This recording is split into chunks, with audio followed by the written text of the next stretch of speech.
Assalomu alaykum va rahmatullohi va barakatuh aziz birodarlar. Men Ibrohim Daniyadan O'zbekiston Xalq Mehnatkashlari Birlashgan front harakatining a'zosiman. Mana oxirgi chiqarilgan videodan keyin kutilgandek juda ko'p telefon bo'lyapti. Alhamdulillah. Agar shu ketishda davom etadigan bo'lsak, albatta o'zgarishlar, qisqa vaqtda katta o'zgarishlarni qilsak bo'ladi. Qilish kerak. Qilishimiz kerak. Agar farzandinglar kelajagini o'ylayotgan bo'lsanglar, qilishinglar kerak. Yani men uchun emas, o'zinglar uchun, o'zinglarning farzandinglar uchun bu o'zgarishlar bo'lishi kerak. Iloji yo'q bo'lmasam.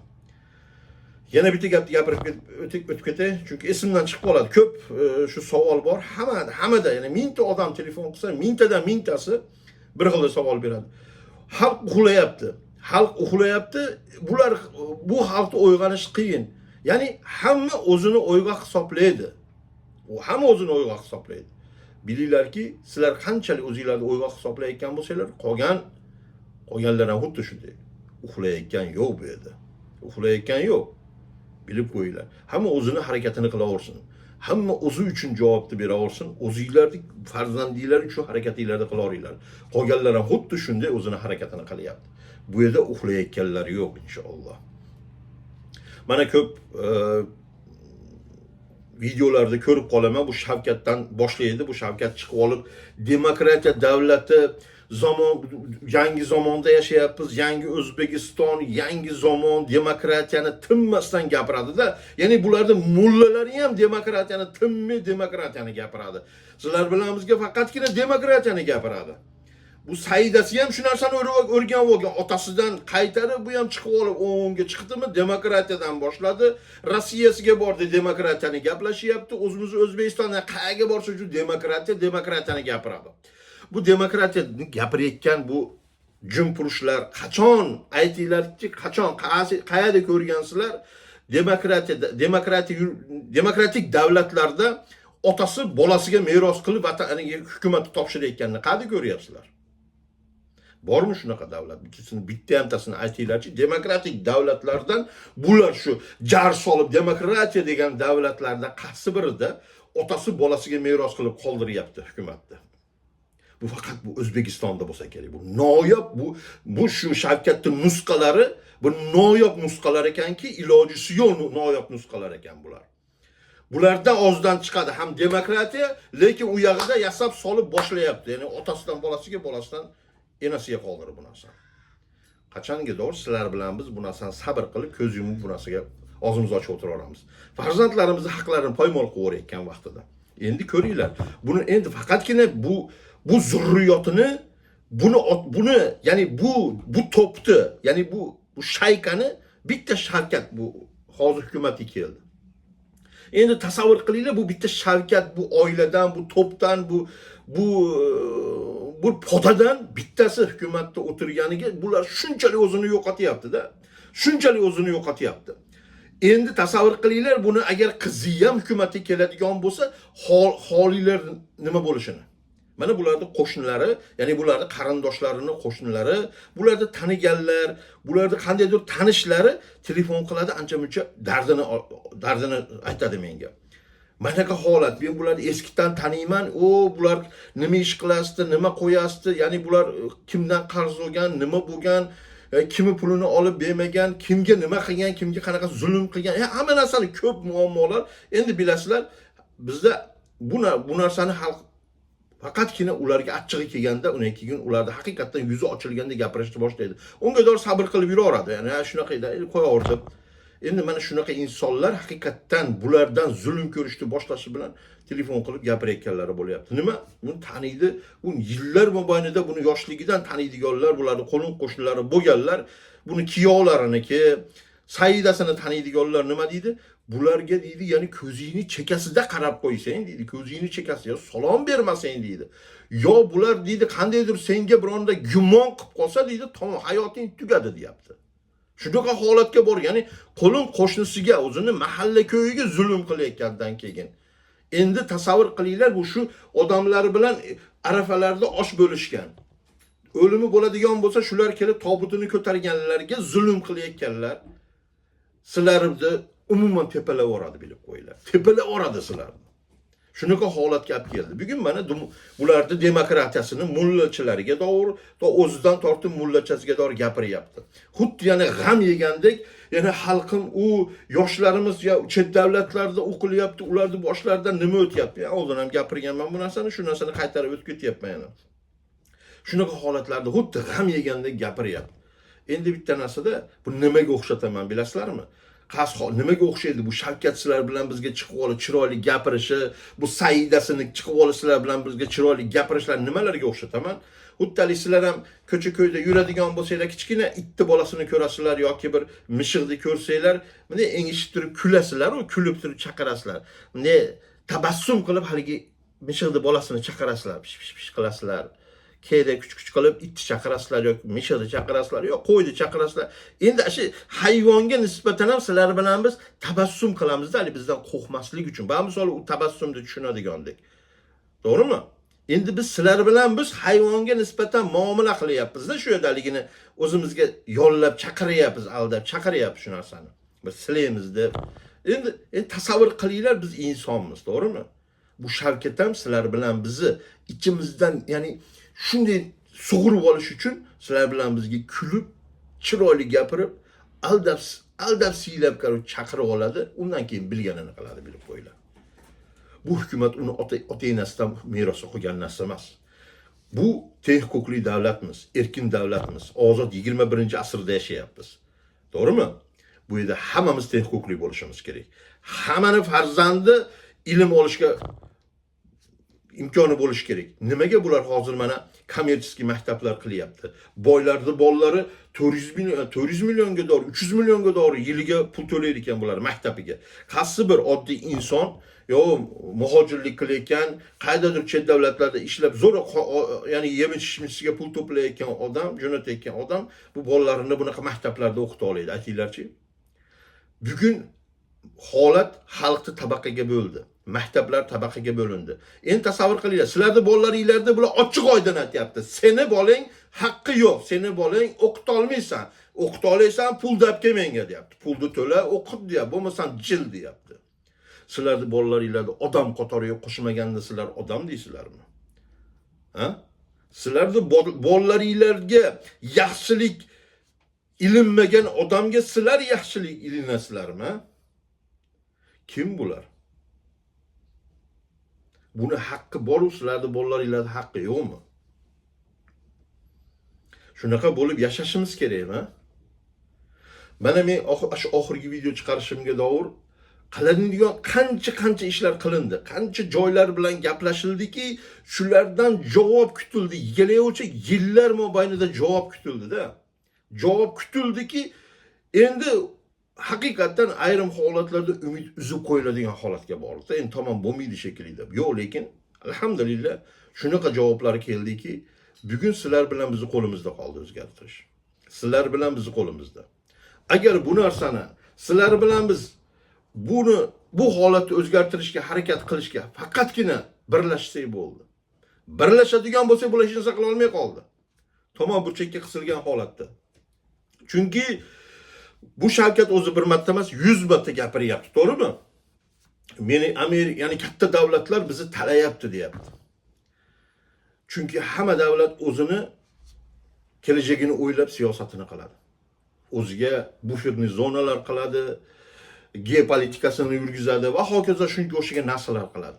Endi albattaki Xitoy bu yoqdan bostiryapti, Rossiya bu yoqdan bostiryapti, Yevropa, Amerika o'zini siyosatini yurgizmoqchi bo'lyapti, hamma o'zinikini qilmoqchi bo'lyapti. Lekin hamma o'zi uchun harakat qilyapti. Lekin bu Shavkat nima qilyapti? Shavkatga o'zini yo'qotgan, bu shu panikada, bu vasvasaga tushgan. Nimaga? Bu yerdan kelayotgan daromadni o'zini qo'yarga joy topa olmay qoldi. Ya'ni boylik haqiqatan juda katta boylikni tayida qolib ketdi bu. Oltinlar oqib kelyapti. Zavod, fabrikalar o'zlashtirilgan, boshqa narsalar, hamma narsa pul oqib kelyapti, qo'yarga joy yo'q bu yerda. Tushunasizlarmi? Bu tashqariga chiqaraman desa, qayerga olib borishdan qat'iy nazar u pullarni tarixini so'raydi. Qayerdan olding bu pulni deydi.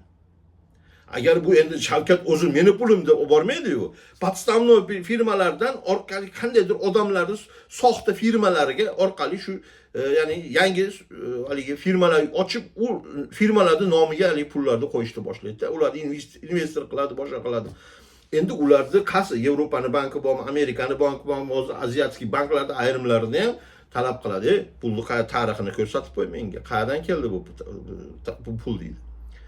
Bular qo'rqyapti endi. Pulni qo'yarga joy topa olmagandan pulni aylantirib yana O'zbekistonga olib kelib palonchi davlat investitsiya qilishlar bilan bizga mashincha milliard pul kirgizmoqchi deb yana sizlar bilan bizni go'shimizni o'zimizga yegizyapti.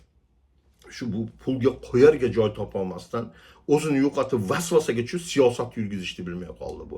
Hozir Xitoyga qanday javob qilishni bilmayapti. Rossiyaga qanaqa muomala qilishni bilmayapti.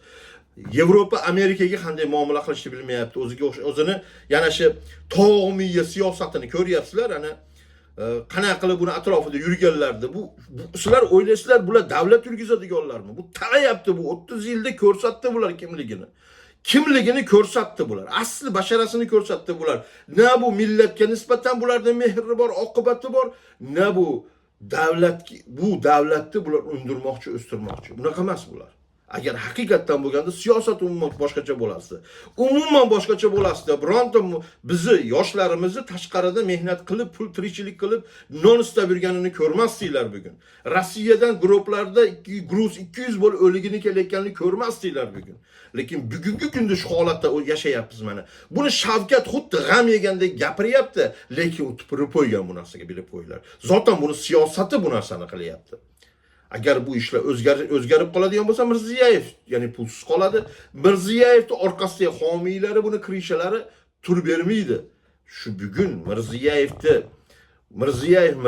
ekan, shu taxtda o'tiribdi ekan, o'tirishi uchun xalq shu holatda bo'lish kerak. Tushunyapsizlarmi? Bu Mirziyoyev hukumatda o'tirish shartlaridan bittasi. Eng asosiy sharti shu.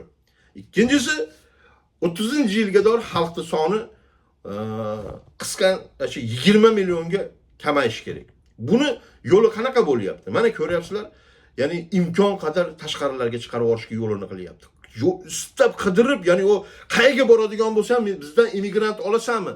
Bizdan muhojir olasanmi? Bizdan ishchi olasanmi? Chiqarib olyapti. Bor, ashida qolib ket, ashida o'lib ket, nima bo'lsang bo'l. Rossiya olib borib otib yuboryapti, o'ldirib yuboryapti, mana urushda qanchasi o'lib ketyapti. Sizlar o'ylaysizlar, bu Mirziyoyev g'am yeyapti buni orqasidan. Bu zotan istayapti bularni o'lishini. Sizlarni o'lishinglarni istayapti, sizlarni farzandinglarni o'lishini istayapti. Tasavvur qilinglar, sizlarga kafan tayyorlab o'tiribdi, mashina qo'lini chiqarib, qachon o'lasan senlar deb turgan odamni sizlar menga rahbar deysizlarmi o'zinglarga? Biz sizlar buni haqqiga duo qilasizlarmi? Bu yana Allohning soyasi deydimi? Ayrim eshaklar chiqib olib buni. Akalar, ukalar. Payg'ambarimiz sollallohu alayhi vasallam Allohning soyasi bo'la olmagan bu qadi bir Mirziyoyev, bu jumpurush soya bo'la olaydimi Allohga? Ha? Astagfirullah, ko'zinglarni ochinglar. Bu Allohning dushmanlari bular. Bu millat dushmanlari, bu din dushmanlari bo'ladi.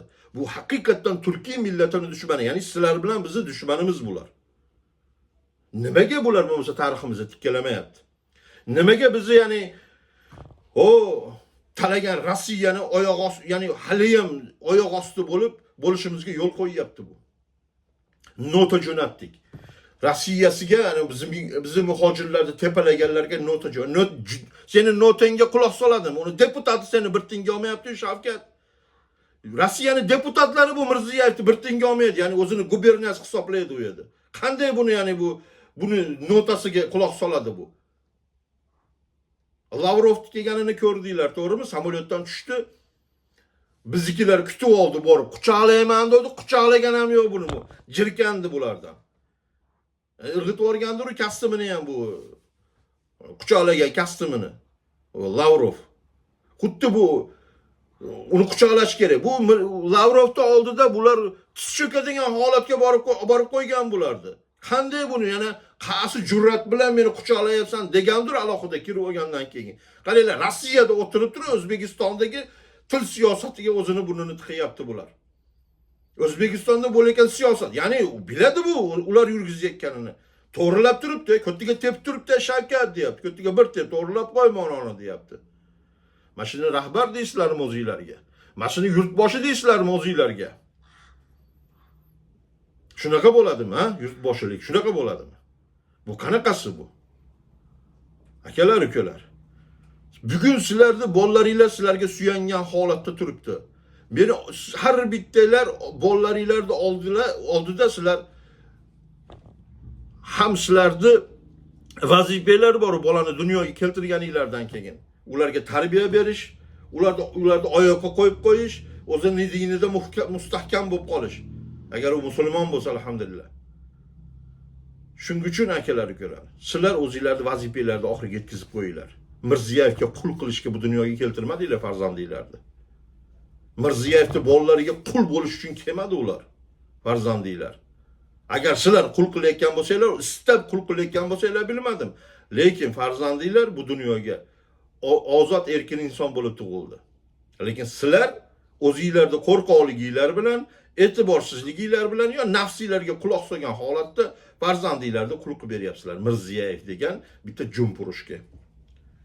Buni na hurmatga, umuman bularga nisbatan ya'ni jirkanch gaplar bilan gal loyiq bular. Chunki bular jinoyatchi. Jinoyatchi bular 30 yildan beri, o'sha vaqtdan beri xalqni xas holat kelib keldi. Xas holat kelib keldi. O'zingizlar yaxshi ko'rib turibsizlar, to'g'rimi akalar, ukalar? Shuning uchun bu yerda faqatgina sizlar bilan biz harakat qiladigan vaqtimiz keldi. Mana aytayapman-ku, gaplashadigan davlatlar bilan gaplashildi. Hammasida xuddi sizlar bilan bizni nima bezovta qiladi, qolganlar birlashadimi degan narsa bezovta qilgandek, bularda nechta joy bilan gaplashgan bo'lsak, xalqning istagi nima deyapti? Xalq istayaptimi bu narsani o'zgarishni? Tushunyapsizlarmi? Sizlar bilan biz o'zimizni istagimizni qanday qilib ko'rsata olamiz? Biz o'zimizni istagimizni birlashish bilan. Tarozi ikkita pallasi bo'ladigan bo'lsa, bular bir pallasida qolsin, biz bir pallaga o'taylik, biz taraf bosamiz. Yana aytilgandek, men har safar gapirganimdek, butun dunyoga bu harakatimizni qilishimizdan oldin boshlangan.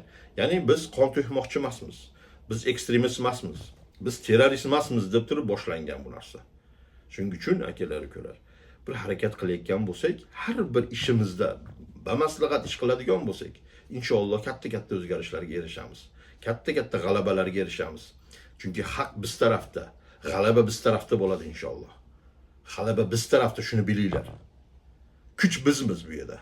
Bu yerda egasi bizmiz. Bular bizni qo'limizdan non tuz yeb katta bo'lgan, mana endi xoinga aylangan shaxslar bo'ladi. Mullalarga da o'rtoq. Men so'z berib aytayapman. Istagan tilinglarga mana shu videoni tarqatinglar, tarjima qilib. Ashu O'zbekistondagi mullalarning ko'pini mana hozir ko'ran, tanigan, bilganlari osilishga loyiq holatda yashashyapti. Osilish kerak bular. Chunki bular mashalarga xizmat qilib, ya'ni bularda aytgan chizig'idan chiqmadi. Ya'ni Alloh qonuniga ters ish qilishdi bular, teskari ish qilishdi bular. Biz sizlar bilan bizga tog'utga xizmat qilma degan gapni gapirmadi bular. 30 yil mobaynida agar bular sizlar bilan biz suyangan mullalar aytganda edi, "Ey tog'ut bu. Bu Alloh subhanahu taologa zid ish qilyapti bular. Siyosati manaqa bo'lyapti, bu noto'g'ri siyosat qilyapti" deb borganda nima bo'lasdi? Sizlar bilan biz bularni etagini ushagan bo'lasdik va bugungi bu holatda yashamayotgan bo'lasdik. Bularda xizmatini qilgani uchun, Allohni sotib bularga xizmat qilgani uchun mana holatni ko'ringlar. Bular osilishga loyiq hammasi. Ko'pchiligi. Albattaki osiladiganini hammasini ro'yxatini bilamiz. Bu sotqinlardi. Bu hokimi bormi, prokurori bormi, men sizlarga oxirgi videoda gapirganimdek hammasini ro'yxati bor. Bizni qora daftarimiz bor. U qora daftarga juda ko'p tushgan.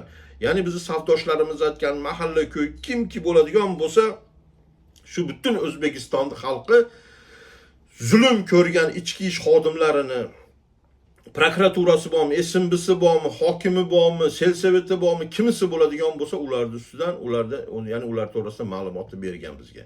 Qanaqa zulm qilganligi to'g'risida. Va bular hammasi jazolanishi kerak.